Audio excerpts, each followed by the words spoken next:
이슈앤피플 2부 이어가도록 하겠습니다. 뜨거운 정치 현안을 청년 정치인의 눈으로 바라보고 해석하는 상암동 한시 청년들 시간입니다. 오늘도 두 분 스튜디오에 모셨습니다. 먼저 국민의힘 신주호 상근 부대변인 나오셨습니다. 어서 오세요. 네, 안녕하십니까. 예, 또 오늘은 최민석 민주당 청년 대변인도 나오셨습니다. 반갑습니다. 네, 반갑습니다. 민주당 청년 대변인 최민석입니다. 예. 아마 두 분께도 지난 주말에 가장 인상 깊었던 게 국민의힘 인요한 혁신위원장과 이준석 전 대표 간의 만남 불발이 아닐까 싶은데요. 먼저 신 대변인은 두 분 얘기 어떻게 들으셨어요? 일단 저는 인요한 위원장이 그 혁신위원장으로 취임하면서 냈던 일성인 통합 그 의지를 다시 한번 다졌다라고 생각을 하고 있습니다. 하지만 좀 아쉬운 것이 사전에 미리 좀 그 만남을 조율해서 약속을 잡고 가셨으면 어땠을까 하는 그런 아쉬움은 있습니다만 통합이라는 가치를 위해서 그 먼저 손을 내미시는 그런 모습을 높게 평가하고 있습니다. 예.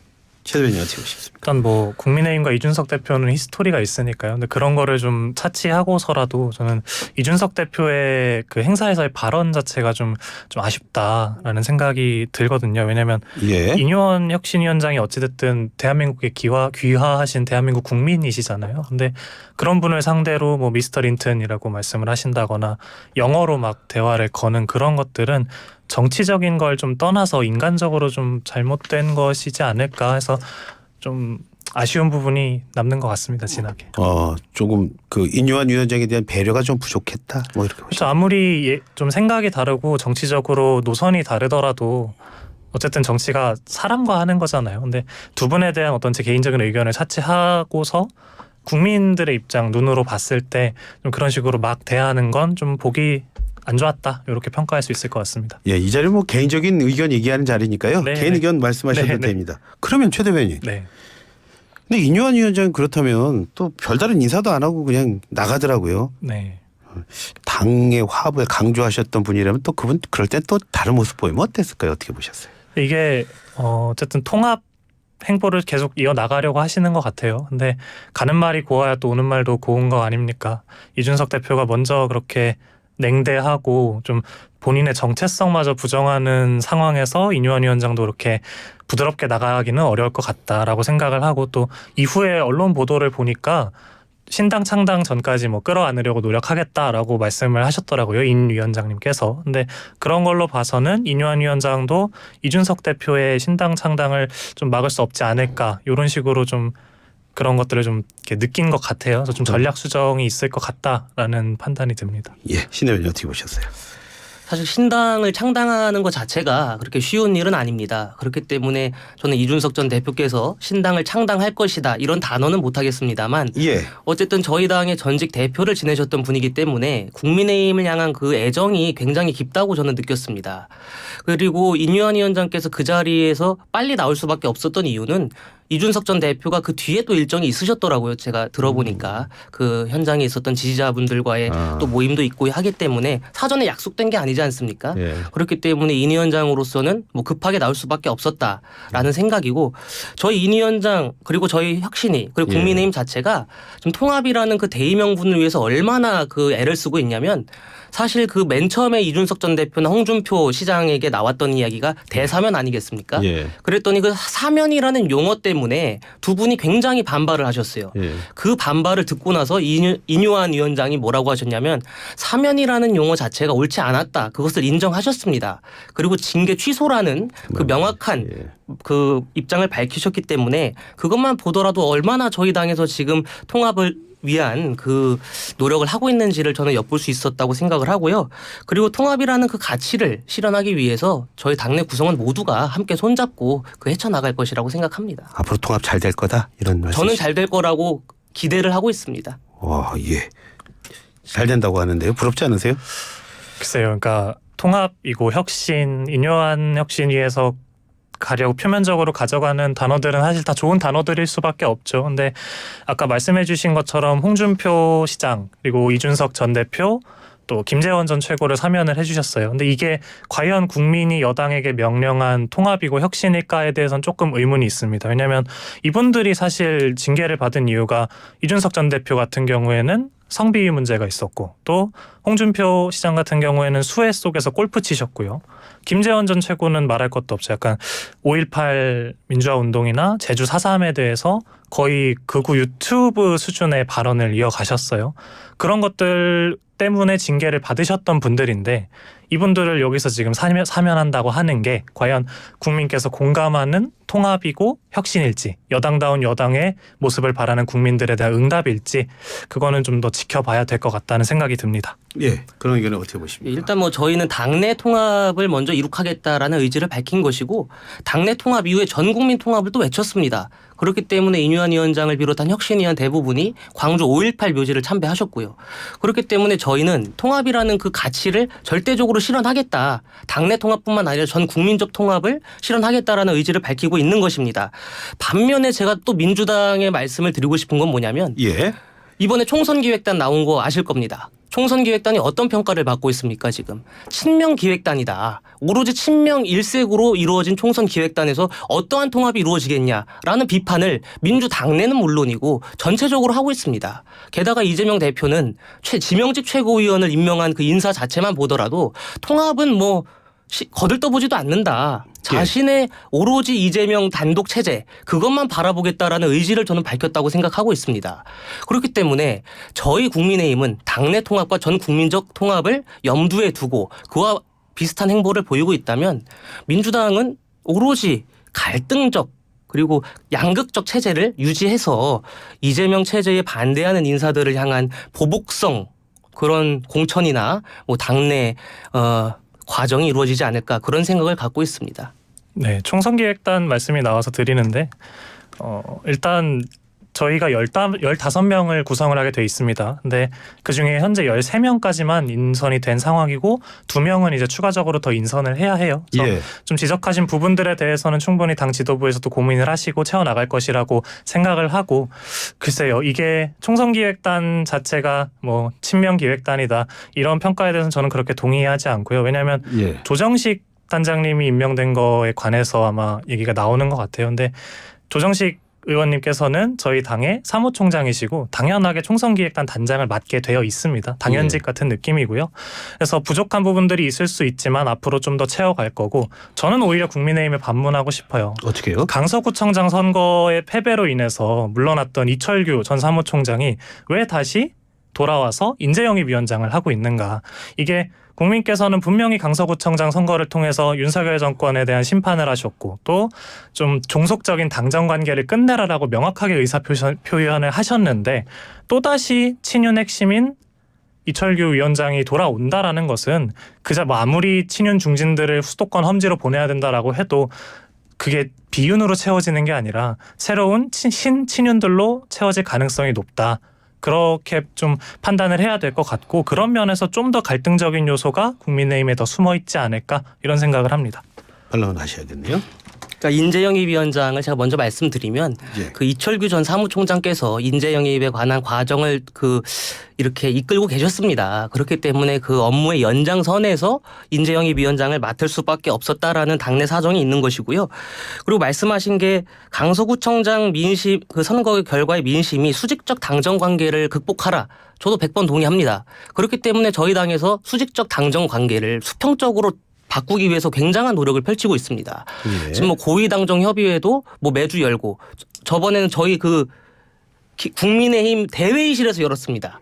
예, 그 정도로 지금 당정 관계가 수평적으로 돌아가고 있는 중이고, 김기현 대표께서도 대통령께는 할 말을 하겠다라는 지금 의지를 보이고 계시고, 저희 지도부 최고위원회의 과정을 보시면 아시겠지만 대체로 그 입장이 많이 바뀌었습니다. 그전에는 뭐 오로지 이재명 대표를 비판하고 이런 것이었다면 지금은 저희가 민생을 먼저 외치고 있고 대통령실을 향한 주문이 점점 들어가고 있습니다.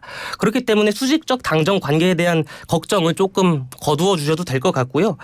지금 민주당 내에 있는 비명계 그리고 전 국민적으로 볼 적에 조정식 사무총장 그 자체가 문제라고 보고 있는 겁니다.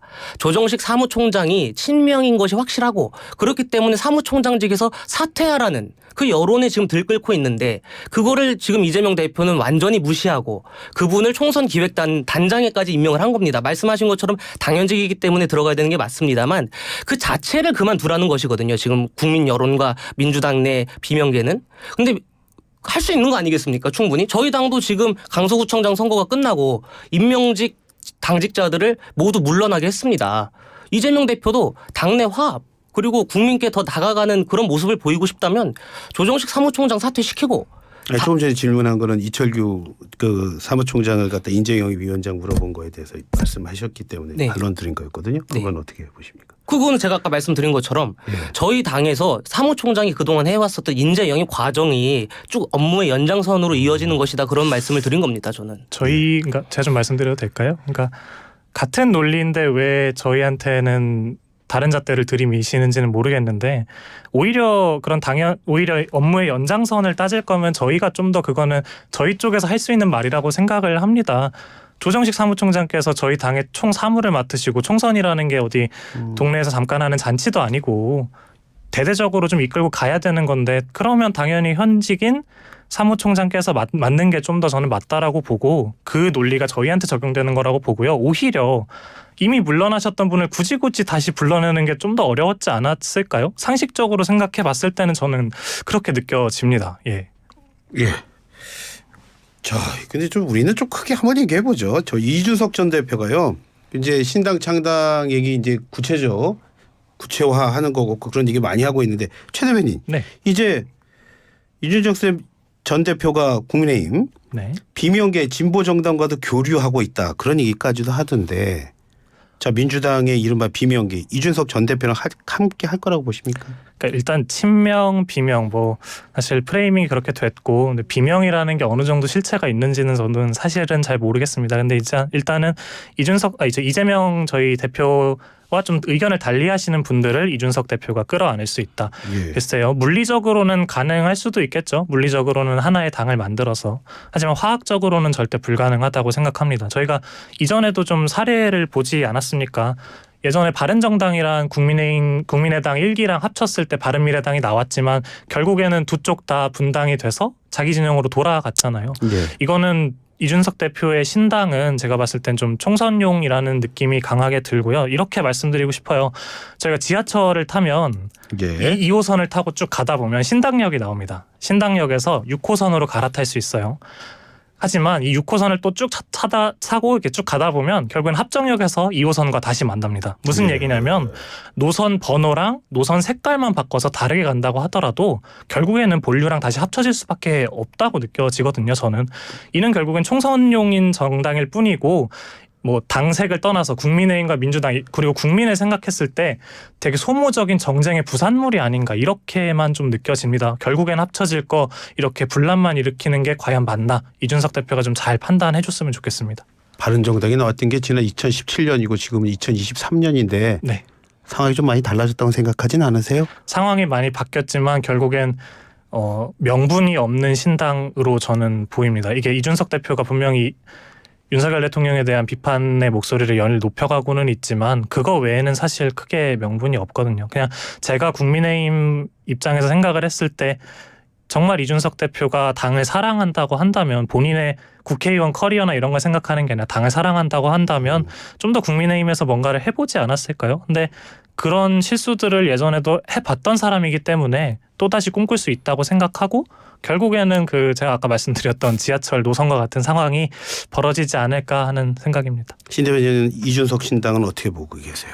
그러니까 저는 신당 자체가 힘들 수도 있다라는 생각을 합니다만 최 대변인 말씀처럼 당이라는 게 이 이념과 가치로 모여야 되는 겁니다. 근데 지금 이준석 신당 관련해서 비명계도 합칠 수도 있다. 금태섭도 합칠 수도 있다. 이런 여러 이야기가 나오지 않습니까?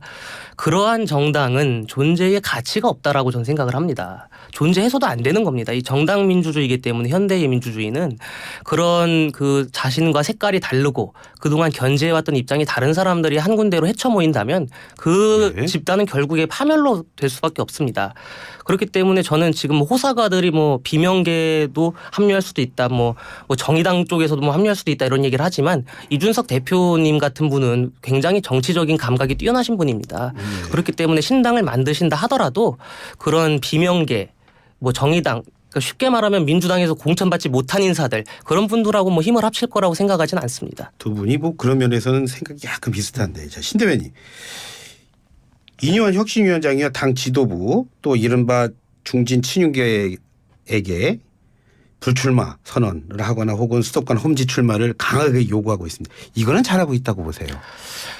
뭐 그것도 이뇨한 위원장이 개인적인 사견을 밝힌 것입니다만 그리고 저도 제 개인적인 사견을 좀 밝히자면 저는 기본적으로 인위적인 지역구 재배치 그리고 뭐 어느 이상의 선수의 의원들에 대해서 출마를 못하도록 하는 그러한 조치들에 대해서는 저는 강력히 반대합니다.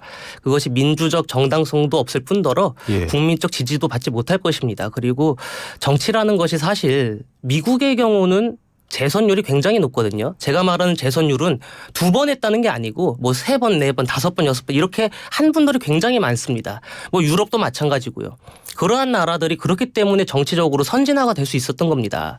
반면에 저희가 지난 이번 21대 국회 같은 경우에 그 초선 비율이 50%가 넘겼습니다. 그렇죠. 근데 그 50%를 넘긴 초선 비율의 국회가 지금 모습이 어떻습니까? 역사상 악의 국회다. 뭐 국회의원들이 뭐 전혀 일을 하지 않는다. 그런 국민적 비판에 직면하고 있습니다. 그렇기 때문에 저는 정치도 하나의 그 전문직으로서 여러 번 하신 분들이 본인의 그 지혜를 살려서 더욱더 큰 정치 발전을 이룩할 수 있는데 노력을 해주셨으면 좋겠다는 생각이라 인류한 혁신위원장의 그러한 생각에 어느 정도 공감을 합니다만 그것을 뭐 법제화, 제도화하는 것은 저는 반대하고 있습니다. 민주당에서도 좀 험지 출마 얘기 나오고 있습니까? 어떻습니까 지금?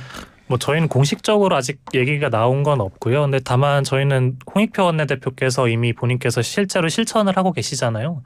원래 이제 성동구 쪽에서 3선을 내려 하셨지만 이번에 서초 을로 옮겨서 준비를 하고 계십니다. 그래서 직접 본인이 험지 출마를 하고 이렇게 시도를 하시기 때문에 거기에 뭐 공감하는 분들이 공명하고 공감하는 분들이 생길 수도 있다라고 보고 있고 그리고 이뇨한 혁신위가 지금 내놓은 그 친윤계의 어떤 험지 출마 같은 경우에는 좀 본질에서 벗어난 것 같아요. 그러니까 어쨌든 계속 말씀드리지만 이뇨한 혁신위가 집중해야 될 건 수직적 당정 관계를 끊어내는 것인데 그게 아니라 친윤들을 단순히 수도권 험지로 보내서 그 자리를 지금 빈자리를 새로운 친윤계로 채우겠다. 그리고 또 인재영입위원장이 마침 또 이철규 전 사무총장이시고요. 그런 맥락에서 결국에는 친윤이 나간 자리에 윤석열 정권에 반대하거나 좀 다른 목소리를 낼 수 있는 합리적 인사들이 들어오는 게 아니라 새롭게 다시 윤석열 대통령의 꼭두각시 노릇을 할 수 있는 사람들이 들어올 가능성이 커지고 있기 때문에 좀 그런 부분은 아쉽다라고 생각을 하고 좀 개선해 나가면 더 좋지 않을까. 그리고 마지막으로 딱 덧붙이면 영남권 그런 분들이 영남권에 계시는 국민들이 국민의힘의 완전한 집토끼라고 생각을 하는 그런 위험한 발상은 좀 안 해주셨으면 합니다. 그러니까 지금 논리 자체가 쉬운 데 있지 말고 어려운 데 올라가라인데 그러면 영남에 계시는 분들은 우리 지역을 잘 알고 우리 지역에서 쭉 일을 했던 분들은 한순간에 잃게 되는 거잖아요. 그런 부분들도 좀 이뇨한 혁신위가 잘 고려를 하면 좋지 않을까 이렇게 생각합니다. 그렇게 봤을 때 지금 최 대변인이 봤을 때는 이뇨한 혁신위의 파급력이 좀 신경이 쓰이십니까? 아니면 별 걱정 안 하고 계십니까? 어떠십니까? 그러니까 항상 정당 관계라는 거는 저희가 경쟁하는 거잖아요. 저희는 항상 국민의힘이 어떤 거를 하던 간에 긴장을 하고 또 거기에서 신경을 써야 됩니다. 다만 저희 강서구청장 보궐선거에서 느꼈던 건 저희가 완전히 승리했다 이게 아니라 민심이라는 게 이렇게 무섭구나. 강서구가 저희 지방선거 때 패배했던 곳인데 이렇게 갑자기 돌아설 줄도 사실은 저희도 크게 예상은 못했던 부분인데 이렇게나 갑자기 여론이 확 바뀔 수가 있는 거구나. 때문에 저희는 국민의힘에서 가져가는 모든 혁신들을 또 진지하게 지켜보고 저희가 또 호응해 드릴 건 호응해 드려야 되고 비판할 건 또 비판하면서 그런 관계를 좀 이어나가는 게 국민들의 요구이지 않을까 그렇게 생각합니다. 신 대변인이 보시기에 지금까지 이뇨한 혁신이 뭐 성적표는 어떻게 낸다고 보여주고 싶으세요? 저는 별점으로 매기면 한 4.5, 4개 반 정도는 된다고 생각합니다. 별점이 생각이 안 나지. 별점이 5개로 하면 한 4개 반 정도 된다고 생각을 하는데 나머지 반 개는 이제 앞으로 혁신안을 지도부에서 받아들이시게 되면 그것이 완전하게 5개로 채워지지 않을까 그런 생각을 갖고 있습니다. 지금 가장 뜨거운 이슈가 그 서울 김포구 만든다는 거 아닙니까? 자, 지금 김포시 주민들이 원하는 것, 국민들이 원하는 것 이슈 선점 잘했다고 보십니까? 어떻게 보세요? 그러니까 이것이 지금 뭐 민주당이나 일각에서는 총선용이 아니냐 이런 비판을 하고 계시는데 저는 총선용이 전혀 아니라는 말씀을 일단 드리고 싶고요. 저희가 서울시 확대만 지금 주장하는 게 아닙니다. 오늘 저희 당의 특위가 하나 발족을 했는데 뉴시티 프로젝트 특위가 발족을 했습니다. 이것이 뭐냐면 뭐 서울의 메가시티화뿐만 아니라 지금 지방 소멸도시도 굉장히 많은데 각 지방에서도 메가시티화를 해서 그 중심 도시가 있고 그 주변에서 점점 인구를 유입시켜서 지방도 같이 발전시키자 이런 생각으로 지금 저희는 관련된 정책을 계속 펴나가는 중이고요.